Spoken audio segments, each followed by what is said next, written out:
Glória a Deus. Meu irmão, abra sua Bíblia, enquanto as crianças estão indo lá para o departamento infantil.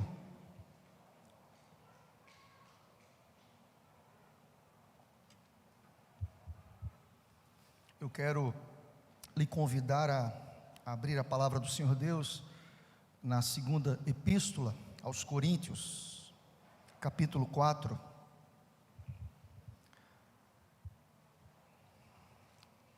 Segunda epístola de Paulo, escrita por Paulo aos Coríntios, capítulo 4.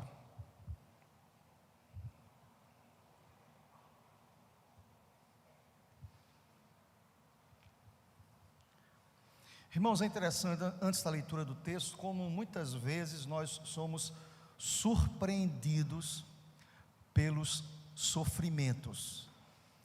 É interessante que como o sofrimento ele surpreende o coração da gente, todos nós, por mais piedoso que eu seja, por mais devotado àquilo que eu entendo como essência da minha fé, como a dificuldade, o problema, a angústia nos surpreende, como a tribulação traz o coração da gente alguns questionamentos, como a dor, muitas vezes, ela não é assimilada na perspectiva espiritual.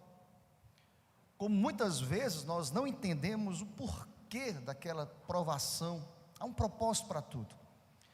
Antes da leitura do texto, eu quero lhe dizer isso: nada nos acontece por acaso, irmãos. Há um propósito bem definido, bem claro, bem posto, bem determinado do Senhor para conosco. Nós somos limitados pelo tempo, pelo espaço, nós temos dificuldade, às vezes, da assimilação. E eu quero lhe dizer nesta noite que tudo tem um propósito definido por Deus, tudo. E você pode fazer aqui e traçar uma linha histórica da tua existência, e você vai perceber que em muitos momentos a sua vida passou por tribulações, oscilações, dificuldades. Quem sabe você está aqui hoje à noite passando justamente por isso. Mas deixa-me te dizer uma coisa antes da leitura desse texto: é que Deus está no controle de todas as coisas. Deus é o Senhor das nossas vidas, glória a Deus por isso. E olha o que Paulo vai dizer a esta igreja, lá em 2 Coríntios, capítulo 4, eu vou ler com vocês do versículo 7 ao versículo 10, e do versículo 16 ao versículo 18, observem comigo o que está escrito neste texto. Diz Paulo: temos, porém, este tesouro em vasos de barro, para que a excelência do poder seja de Deus e não de nós. Em tudo somos atribulados, porém não angustiados, perplexos, porém não desanimados, perseguidos, porém não desamparados, abatidos, porém não destruídos, levando sempre no corpo o morrer de Jesus, para que também a sua vida se manifeste em nosso corpo.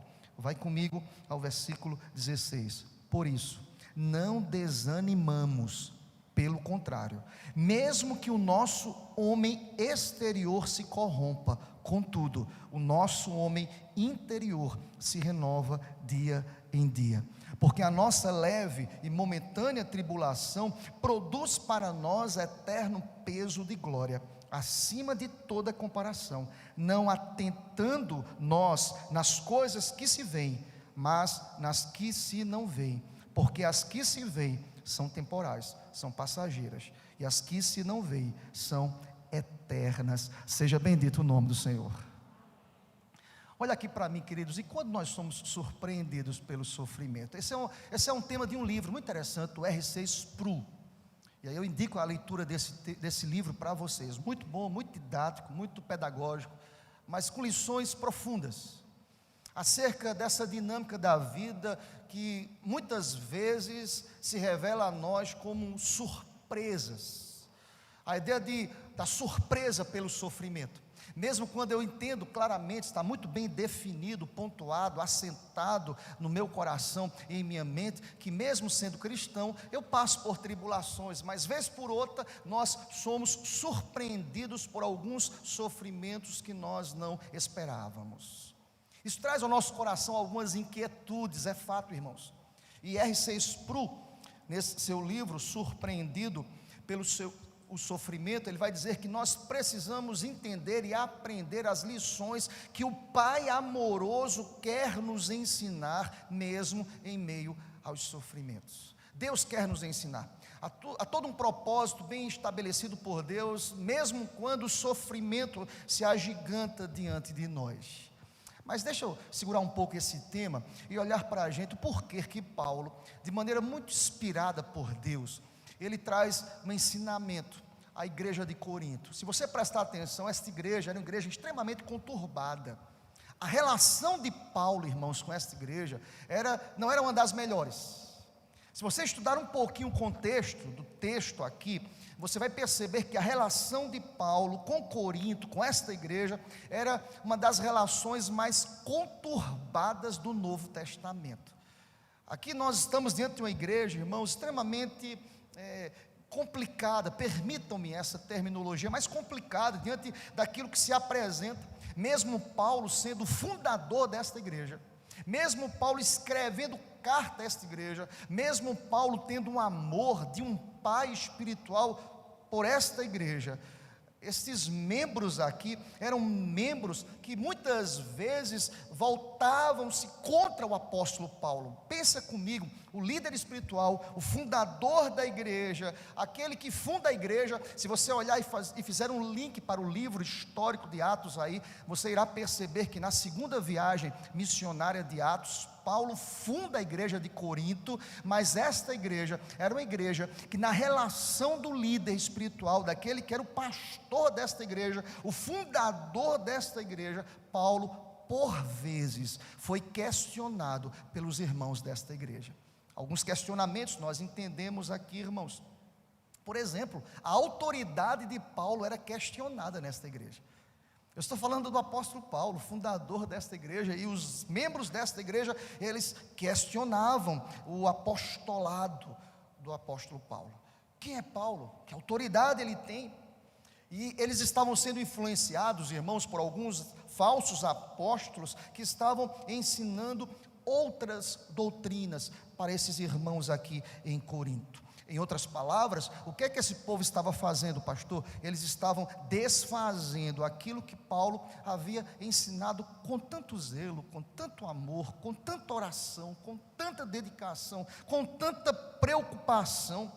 Lembram? Paulo foi alguém que defendeu de maneira ávida a justificação pela fé em Cristo Jesus, sem a necessidade do acréscimo das obras da lei. Corinto era também uma igreja que estava sendo influenciada pela rebelião desses apóstolos. Eles estavam dizendo, não apenas o que Paulo diz, a justificação é pela fé, mas nós também podemos acrescentar a justificação pela fé, obras da lei. Não escutem Paulo na íntegra, há algumas coisas que Paulo não deseja ensinar a vocês.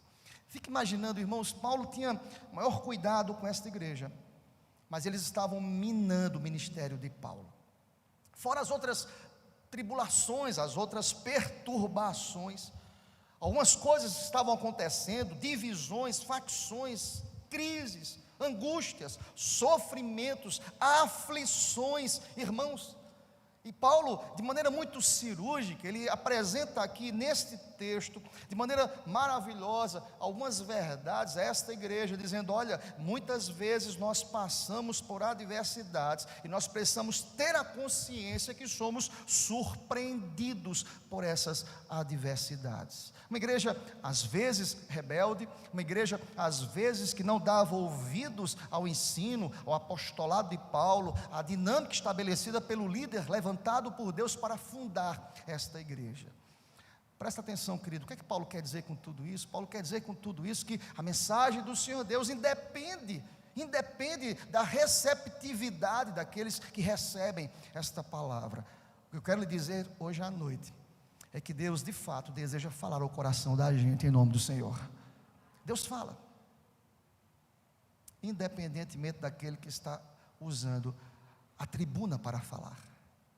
Vocês percebem como muitas vezes nós queremos condicionar aquele que ministra a receptividade da palavra, mas Paulo ele quebra tudo isso, ele rompe esses grilhões, ele ultrapassa a realidade de que não, eu sou boca de Deus, eu preciso ministrar esse povo rebelde, dividido, aflito, angustiado, envolvido, dirigido por esses falsos apóstolos, e entre tantas outras doutrinas, irmãos, alguns de maneira tendenciosa tentavam desconstruir esta ideia de que cristão também passa por sofrimentos. Não apenas passa, mas crente também é surpreendido pelo sofrimento. Crente é surpreendido, irmãos, quando alguém diz assim: olha, as portas estão fechadas. Crente é surpreendido quando diz: o caos está instaurado. Crente é surpreendido quando a enfermidade bate à nossa porta. Crente é surpreendido quando alguém diz: não tem jeito. Crente é surpreendido quando alguém diz para a gente: olha, as coisas são intransponíveis, a impossibilidade está estabelecida. Presta atenção, eu vou reiterar o que disse no início dessa ministração: Deus jamais perde o controle de todas as coisas. Deus é soberano sobre todas as coisas. E quando eu sou surpreendido, pastor, pelo sofrimento, eu queria pensar nesta noite, irmãos, olhando para os versículos que nós lemos. Eu quero mais uma vez citar R.C. Sproul. Ele vai dizer em seu livro Surpreendido pelo Sofrimento o seguinte: devemos ouvir o chamado do nosso Pai amoroso para suportarmos o sofrimento. Paulo se levanta aqui como boca de Deus para dizer a esse povo aqui, aqueles que estavam recebendo esta carta, para dizer: Deus de maneira amorosa, Ele deseja nos ensinar a um chamado, irmãos, específico, mesmo em meio ao sofrimento. Quem sabe você não tem a percepção hoje de entender isso. Deus quer nos ensinar através do sofrimento. Eu fico muito feliz em ver o Gabriel aqui hoje à noite, não por acaso. Nós nem combinamos, né, Gabriel? E você está aqui no culto hoje. O quanto que Deus ensinou essa família através do sofrimento, irmãos. Louvado seja Deus por isso, amém, igreja? Deus é um Deus que ensina. Deus é um Deus que está conosco em todos os momentos. Deus é um Deus que se revela mesmo em meio ao mais terrível sofrimento para nos ensinar algumas verdades. Eu queria citar duas para a gente hoje à noite. Eu encontro essas verdades nesses versículos que nós lemos, e eu dividi em dois blocos aqui. O primeiro bloco é onde eu vou extrair a primeira verdade, irmãos, é que mesmo surpreendido, e quando eu sou surpreendido pelo sofrimento, eu quero lhe dizer, nessa primeira verdade, que a suficiência vem somente do Senhor. Glória a Deus por isso. Mesmo quando eu sou surpreendido pelo sofrimento, a suficiência para resistir, para suportar, para caminhar, para não tropeçar, para não desistir, para não voltar atrás, repito, a suficiência vem do Senhor. Glória a Deus por isso, irmãos. E nós iremos encontrar isso nos versículos 7 a 10. Vejam, observem como Paulo inicia esta sessão aqui a partir do versículo 7, que traz esta ideia da suficiência do Senhor Deus, mesmo diante das nossas fragilidades. Como é que Paulo apresenta isso à igreja? Olha comigo o versículo 7, como de maneira impressionante Paulo mostra aqui esta metáfora para contrastar a glória de Deus com a fragilidade humana. Observem comigo, versículo 7: temos, porém, este tesouro em vaso de barro. Vamos ler juntos, toda a igreja. Para que a excelência do poder seja de Deus e não de nós. Repita comigo, querido: para que a excelência do poder seja de Deus e não de nós. É interessante como nos escritos bíblicos essa ideia literária do contraste é muito bem colocada aqui nas escrituras. Porque a suficiência vem de Deus, irmãos, para revelar quem nós somos. É interessante que para a gente, quem sabe, a comparação do barro não é muito interessante, tá? Eu estou falando aqui do primeiro século. Hoje não, nós temos todo o sistema bancário que guarda o dinheiro. Nós podemos depositar ali, há uma segurança, e às vezes as pessoas vão lá e roubam, porque isso aqui é muito finito, irmãos. Mas no primeiro século, essa metáfora era extremamente aplicável, porque se você perceber, irmãos, as famílias aqui no primeiro século, elas guardavam naquele tempo objetos preciosos em vasos de cerâmica. E aí, Paulo usa essa metáfora para dizer o que é um vaso de cerâmica. Visivelmente não tem valor, visivelmente é quebrável, visivelmente pode ser desgastado, alguns já estão desgastados, visivelmente estão trincados às vezes. A olhar de maneira exterior, nada tem de valor. Mas o que Paulo quer dizer a essa igreja? Assim somos nós, assim sou eu, assim é você, assim é a leitura às vezes que as pessoas realizam das nossas vidas. Ali vai um vaso frágil, limitado, quebrável, desgastado, trincado, ou seja, quem vê apenas o exterior não pode notar o tesouro que está dentro deste vaso.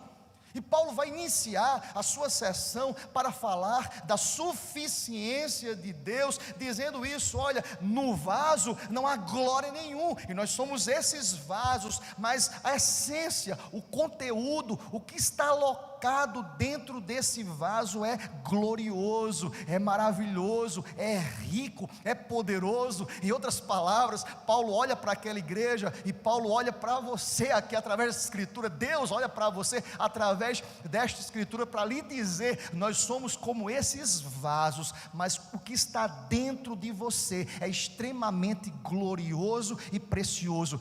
Deus está com você, crê nisso em nome de Jesus. Paulo quer dizer a essa igreja: a suficiência vem do Senhor. Não obstante, irmãos, encontra-se nesse vaso um tesouro que é extremamente valioso, o Evangelho. Eu gosto muito das comparações feitas nas Escrituras.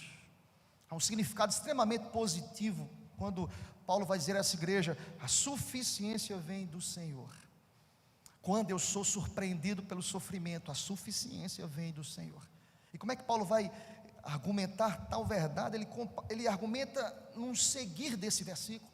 Primeiro, ele desconstrói toda a ideia de auto-vanglória, de louvor ao homem. Nós estamos aqui, irmãos, porque Deus está conosco. Nós estamos vencendo as adversidades porque Deus está conosco. Você está aqui hoje à noite porque Deus está contigo. Você está reunido a sua família para glorificar a Deus porque Deus tem sido fiel, apesar desses vasos trincados, frágeis, limitados. Maior é aquele que está em nós. Glória a Deus por isso. Quando somos surpreendidos pelo sofrimento, a suficiência vem do Senhor. Olha aqui para mim, querido. Deixa de estar buscando subterfúgio em outras coisas que não seja no maior tesouro que está aí marcando o teu coração, que se chama Espírito Santo de Deus. Deus está com você. Paulo quer dizer de maneira muito clara que a suficiência vem dele, vem do Senhor. E nós entendemos, irmãos, e ele vai explicar isso. Primeiro ele desconstrói: não há glória para a igreja, não há louvor para mim como apóstolo, não há louvor para vocês como igreja. A suficiência vem do Senhor. Nós somos comparados a um vaso de barro, para que a excelência, o poder e a glória sejam creditadas a Deus, creditados ao Senhor, e não a nós, homens mortais e finitos. Olha como ele vai exemplificar isso, mostrando que a nossa vida, a nossa fé, ela não é constante. A nossa fé vacila. Nós oscilamos em muitos momentos de suprema exaltação, estamos firmes e fortes, mas de momentos de provas duras, que empurram, às vezes até à beira do desespero, da dor, da angústia. Permita-me, Gabriel, mais uma vez: quantos momentos nós vivenciamos com a sua família, em que você estava ali, quantos dias, naquela UTI, a sua família ali na beira do desespero, mas em todos esses momentos a suficiência vinha não do vaso trincado e quebrado e desgastado. A suficiência em todas as nossas provas tem nome, é Cristo Jesus. Glória a Deus por isso. Eu estou aqui hoje à noite para dizer isso. A suficiência vem de Cristo, não vem de você, não vem de mim, não vem da minha capacidade. E aí nessas oscilações as dúvidas ascendem, irmãos, o espírito fica, a alma fica atribulada, angustiada. E como é que Paulo vai exemplificar esses períodos de dificuldades? Para quê? Para destacar a nossa fragilidade. Olhem comigo, ele vai dizer isso do versículo 8 ao versículo 10. Repito, quando nós somos surpreendidos pela provação, pela dificuldade, pelo sofrimento, a suficiência vem do Senhor. Por quê? Porque nós somos vasos frágeis, limitados. Como é que Paulo vai exemplificar isso? Olha o que ele vai dizer: em tudo somos. Eu chamo a sua atenção, nada no texto está por acaso. Quando Paulo diz em tudo somos, Paulo não se coloca na posição de cátedra, daquele que está ali só para ensinar. Paulo está para dizer: eu também estou nesse grupo aí. Paulo não está apenas como um pai espiritual, Paulo está como filho do Pai eterno, para dizer: em tudo somos. Somos o que, pastor? Versículo 8, olha comigo: somos atribulados. Eu vou só destacar aquilo que nós passamos: atribulados, ficamos perplexos, somos perseguidos e ficamos abatidos. Quem são esses? Somos nós. Se identifique aqui, querido, com essas palavras. Quem de nós nunca passou por uma tribulação? Quem sabe você está aqui hoje à noite como esse vaso de barro atribulado. Deus te trouxe aqui para esse lugar. Eu creio nisso em nome de Jesus. Quem sabe você se identifica como aqueles que não estão sendo atribulados, mas vocês estão perplexos pelos fatos, pelo medo, pela angústia, pelos vírus que está aí, pela enfermidade, pela dor, pela perseguição que você está atravessando no trabalho, pelas portas que estão fechadas. Quem sabe você está perplexo aqui hoje à noite? Quem sabe você se identifica como aqueles que estão sendo perseguidos, como Paulo apresenta aqui, irmãos, no início do versículo 9, você está sendo perseguido, você está sendo açoitado com palavras. Você se identifica aqui hoje à noite? Quem sabe você se identifica com aqueles que estão abatidos. Mas deixa-me dizer uma coisa: essas palavras, elas não estão soltas aqui no texto.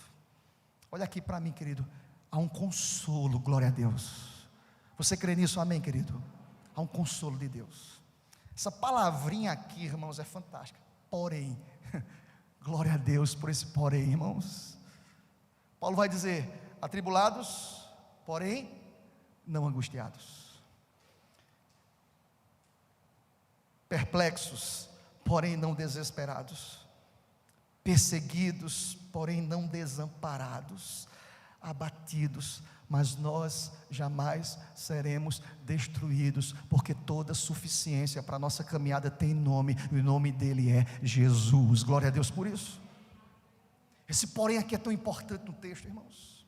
Esse contraponto aqui é tão importante, irmãos. Traz ao nosso coração o reconhecimento que a suficiência vem do Senhor. É tão eficaz esse consolo, é tão poderoso este consolo. Eu quero lhe dizer aqui hoje à noite, quem sabe você que está sendo atribulado, em nome de Jesus, eu creio que através desta palavra, você vai sair daqui não angustiado, porque a suficiência para transformar a condição da sua alma é o Espírito Santo de Deus, aleluia. Quem sabe você entrou aqui perplexo, mas em nome de Jesus, eu creio que você pode sair daqui não desanimado, em nome de Jesus. Preocupado com tudo que tem acontecido, Deus pode trazer ânimo novo. Olha aqui para mim, o choro pode durar uma noite. Há uma sazonalidade na vida impressionante, gente. Nós choramos, e chora, irmão. Quando eu quero chorar, eu choro, eu me derramo. Eu já disse aqui na igreja, quantas vezes eu já chorei no trânsito, sozinho no meu carro, abri o berreiro, meu irmão, soltei o som lá, louvor a Deus, e abriu, grito mesmo. Quem quiser que me pense que sou louco, eu grito mesmo, eu choro, eu abro meu coração. Mas o choro pode durar um tempo, E aqui o salmista, lá naquele texto, o salmista vai dizer: pode durar uma noite. Mas olha aqui para mim, que crê nessa palavra hoje à noite. A alegria vem do Senhor. Ele é a nossa alegria, Ele é a nossa força, Ele que muda as circunstâncias, Ele que não nos desampara, Ele que nos traz ânimo. Quem sabe você está aqui perseguido, mas presta atenção, você tem pai, querido. Olha aqui para mim, querido, você tem pai. Teu pai é poderoso, teu pai é o Criador, não apenas o Criador, teu pai é o sustentador de todas as coisas. As portas podem se fechar, mas você não está desamparado. Paulo está dizendo para mim e para você hoje à noite: há um Deus que nos sustém, Ele que conta as estrelas, Ele que dá ordem às estrelas, Ele que descortina os céus, Ele é que sustenta as nossas vidas. Glória a Deus por isso. Deus está dizendo para o teu coração hoje à noite: você está se sentindo perseguido, você não está desamparado não, querido. Deus está com você. Deus está com você. Às vezes nós nem sabemos o que está acontecendo, irmãos. Deus cuida daqueles que são seus filhos enquanto eles dormem. E às vezes eu fico pensando, uma vez eu pensei sobre esse texto e refleti sobre ele. Deus trabalha enquanto nós dormimos. Há um estado de maior vulnerabilidade do homem do que dormir. Você não sabe o que está acontecendo, irmão. Por mais ansioso que você esteja, você dormiu. Até tem gente que toma um remedinho para ajudar, né, irmão? Mas dormiu, pagou. Você não acrescenta nada, você não resolve nada, você não agrega nada, você não constrói nada. Você está dormindo, você está cuidando do corpo, você está trazendo bem-estar para o seu corpo. Mas enquanto nós dormimos, nós não ficamos desamparados. Quer dizer para você hoje à noite: Deus está cuidando de você, Deus está cuidando da tua casa. Por mais instinto que eu tenha de proteção, como pai, como marido, como pastor, que queira proteger, irmão, eu tenho a consciência que se o Senhor não edificar a casa, se o Senhor não amparar, se o Senhor não proteger, de nada adianta o meu trabalho. Eu quero lhe dizer nesta noite, quem sabe você está perseguido, mas você não está desamparado. Agora olha para mim como Paulo vai terminar esse bloco, dizendo o seguinte: quem sabe você está abatido, porém você não está destruído. Levanta a cabeça, querido, em nome do Senhor. Refaz o caminho, não para, não desista, em nome de Jesus. A ideia do texto é essa, de que a suficiência é a glória de Cristo, é o louvor de Deus. E ele vai dizer isso, ele vai fechar esta sessão trazendo esta ideia, queridos, de que Cristo é a essência de todas as coisas, porque ele vai dizer no verso 10: levando sempre no corpo o morrer de Jesus, para que também a sua vida se manifeste em nosso corpo. Irmãos, há uma ideia aqui escatológica absurda aqui, e espiritual absurda, nesse versículo 10, que aponta para o sacrifício, para a morte, para a dor, mas aponta para a ressurreição, aponta para que em Cristo nós somos vencedores. Em Cristo Ele vai enxugar um dia dos nossos olhos todas as lágrimas. Em Cristo nós chegaremos na Nova Jerusalém. Irmão querido e amado, quando nós somos surpreendidos pelo sofrimento, quero reiterar o primeiro ponto: a suficiência da nossa vitória tem nome, é Jesus. Por que isso, pastor? Pelo título do versículo 10, porque nós somos barros, e a excelência do barro está no seu conteúdo, não no seu estereótipo. Percebem como nós nos preocupamos com o estereótipo muitas vezes? É bom, né, irmãos? Dar uma calibrada no estereótipo é bom, se arrumar é massa, é bom, maravilhoso, mas o que há de mais essencial na gente está aqui, na alma, no coração, e nós precisamos alimentar o nosso coração. A primeira verdade é que quando eu sou surpreendido pela prova, a suficiência vem de Cristo. Irmãos, é fato, todo mundo que é provado e passa por uma prova dura, não sai da prova do mesmo jeito. Não sai, irmãos, não sai. Eu desafio qualquer pessoa, não sai. A sensibilidade é diferente, o valor da vida é diferente. Nós estamos vivendo essa realidade pandêmica, irmãos, de crise sanitária. Todo mundo que saiu do hospital viu a vida com outros olhos. Conversa com Gabriel depois aí, ele vê a vida com outros olhos.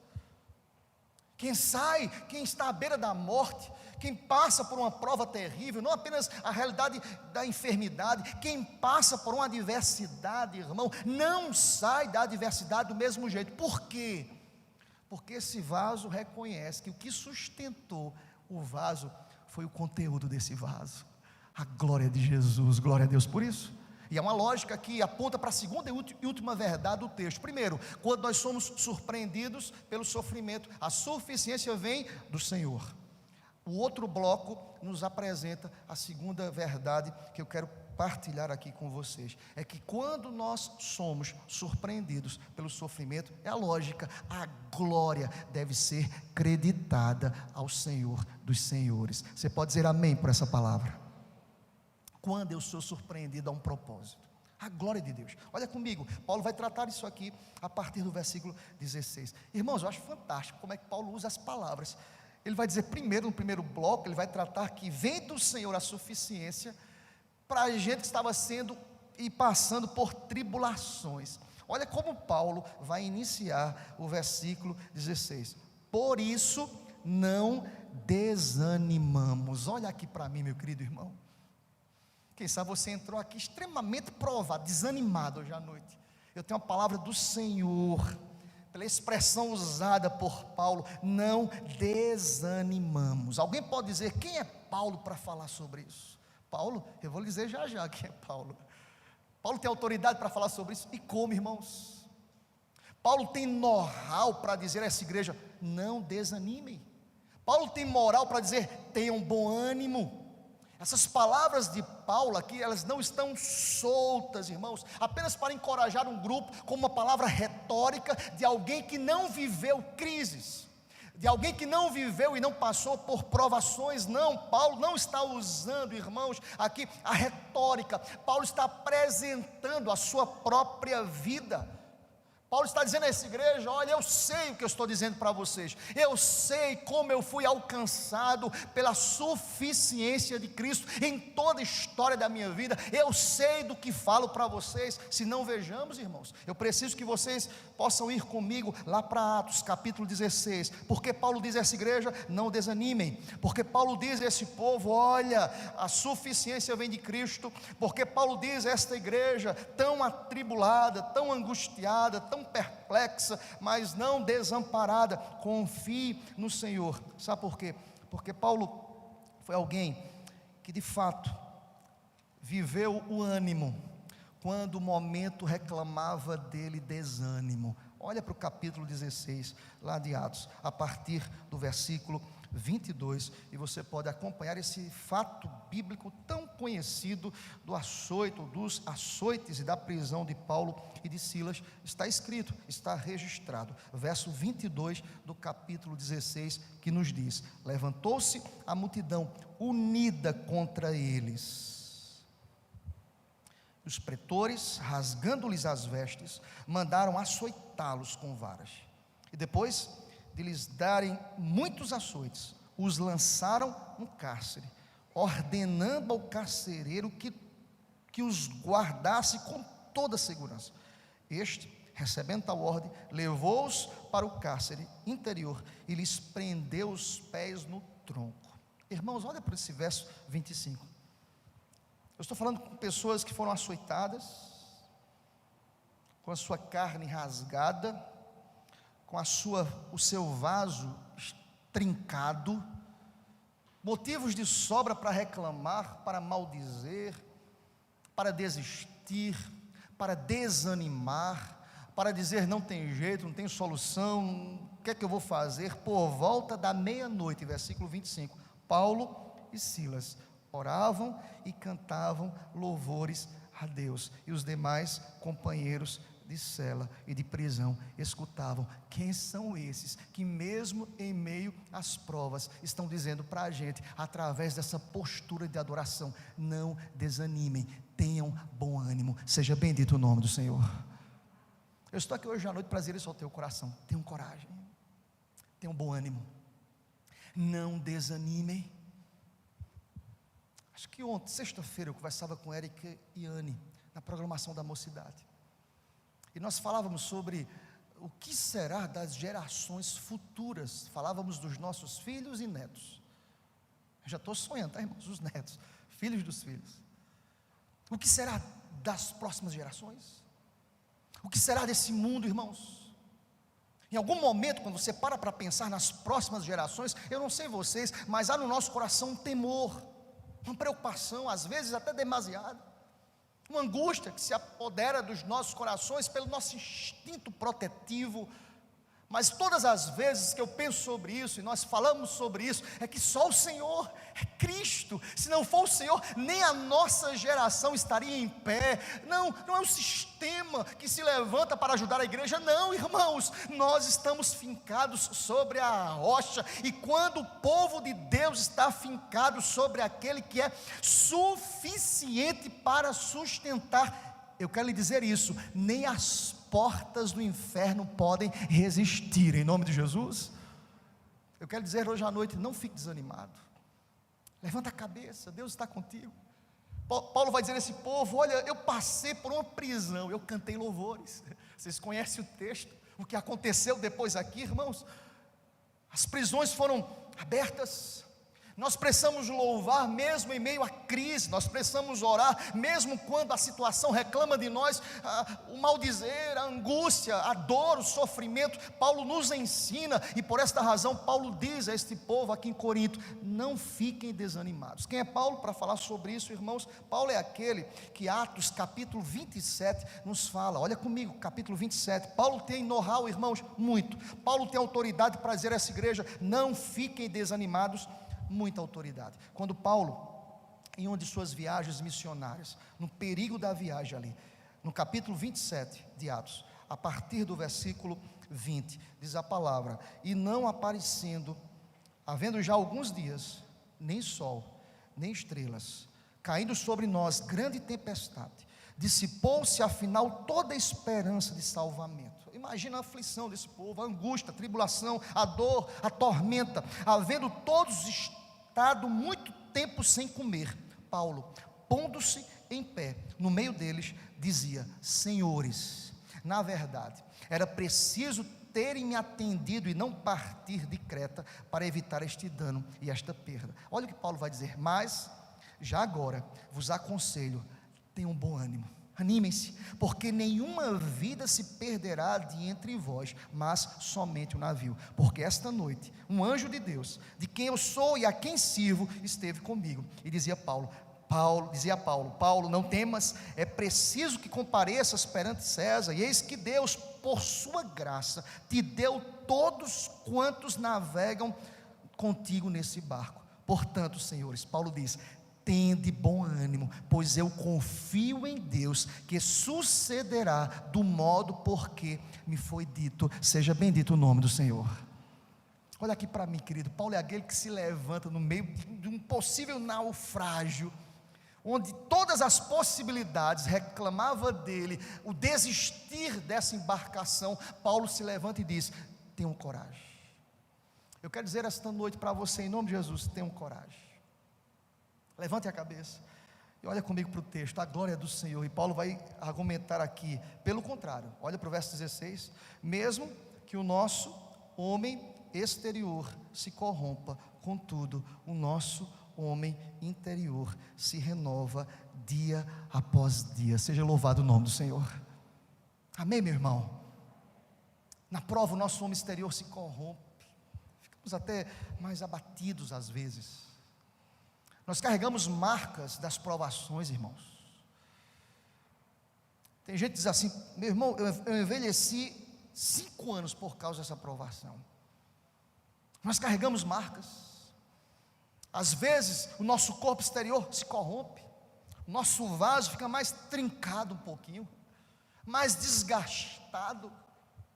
Mas presta atenção, como é prazeroso passar por esses desgastes, entendendo que tudo redunda em glória para Deus. Eu vou repetir isso para você, querido.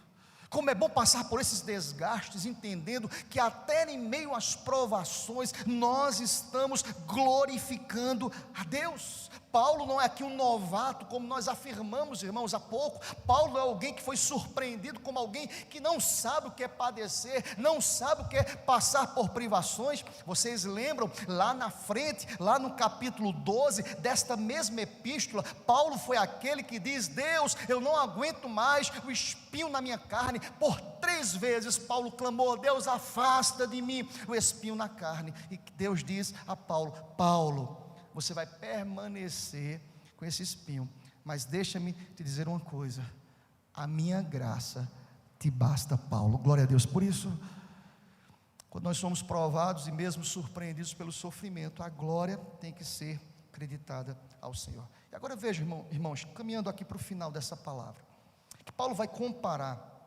a tudo isso que ele já passou. E se você quiser estudar um pouco sobre o que Paulo já passou, ele passou por tantas coisas.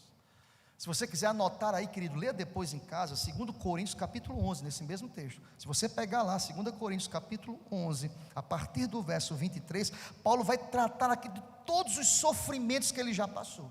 Ele já passou por tantas coisas, ele já sofreu tanto.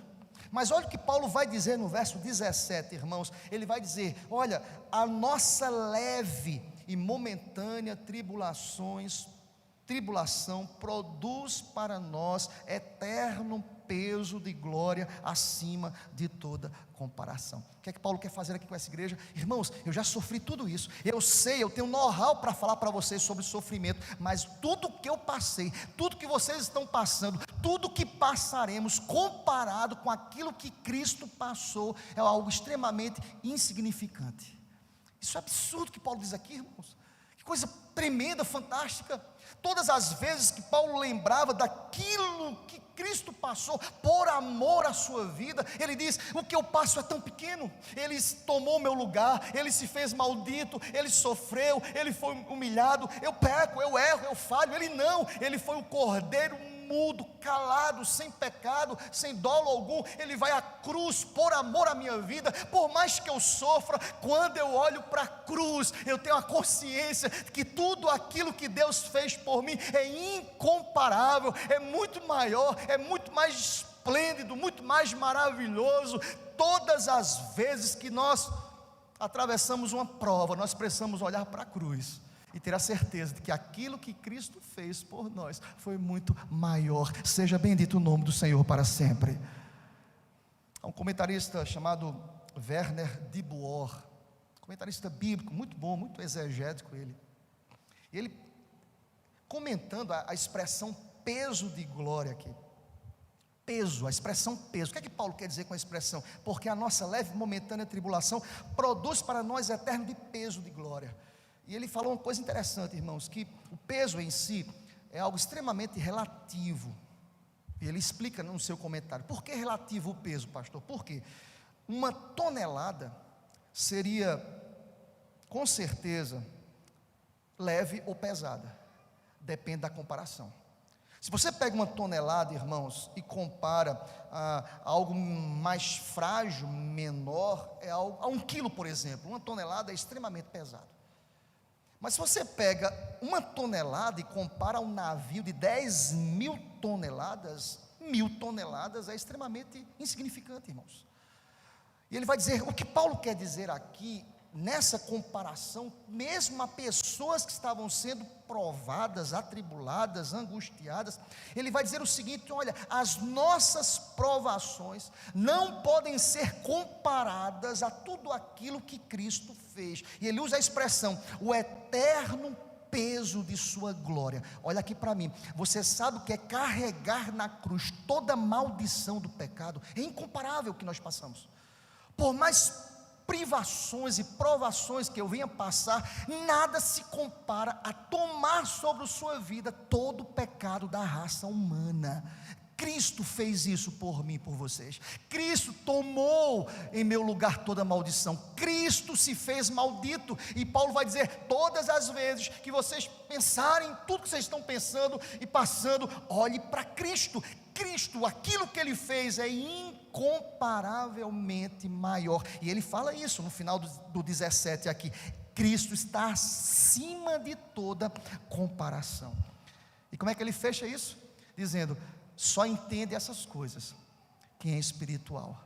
Olha para o verso 18, ele termina dizendo: não atentando nós nas coisas que se veem, mas nas que não se veem, porque as que se veem passam, e as que se não veem são eternas. Quem sabe você está me olhando aqui hoje à noite dizendo: pastor, que loucura, como é que Paulo diz uma coisa dessa? Alguém que está com um câncer terminal, alguém que está sendo provado, alguém que está passando por questões financeiras, alguém que tem portas fechadas, como é que Paulo olha para uma igreja extremamente atribulada e diz: o que vocês estão passando é leve em comparação ao que Cristo passou? Como é que Paulo diz isso? Só quem compreende isso é quem usa as lentes espirituais. É loucura para o mundo, irmãos. Para alguém que está sendo provado e não tem a percepção do Espírito, não vai entender o que Paulo quer ensinar aqui hoje à noite. Mas eu creio que nesse lugar, acompanhando pela internet, existem pessoas que estão sendo testificadas pelo Espírito Santo de Deus, aleluia.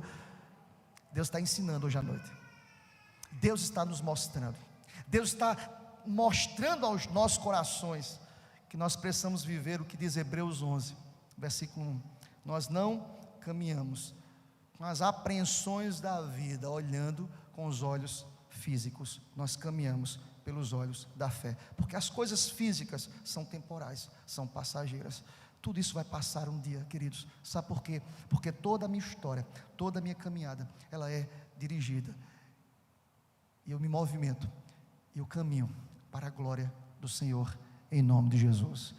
O que fazer quando eu sou surpreendido pelo sofrimento?